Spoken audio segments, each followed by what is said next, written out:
জামাত ইসলাম সম্ভবত একটা কর্মসূচি দিয়েছে, সেটাও আবার শনিবারের দিন আমাদের জাতীয় মসজিদের পাশে।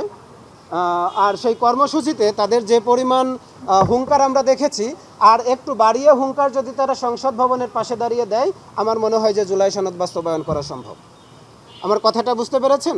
আমরা আগামী 15 দিনের ভিতর, আমার পাশে যে সালাম ভাই বসে আছেন, ইনি হচ্ছেন জুলাই রাজবন্দী অ্যালায়েন্সের কেন্দ্রীয় সংগঠক।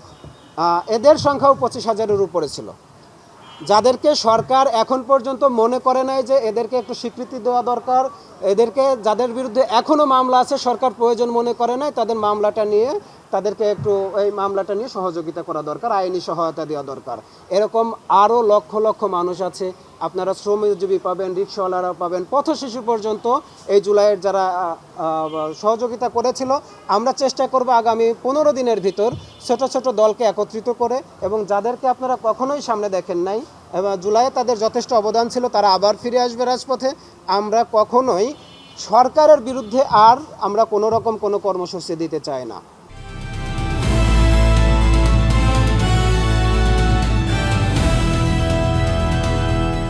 দিনাজপুর টিভি, মানুষের জীবনের কথা বলে।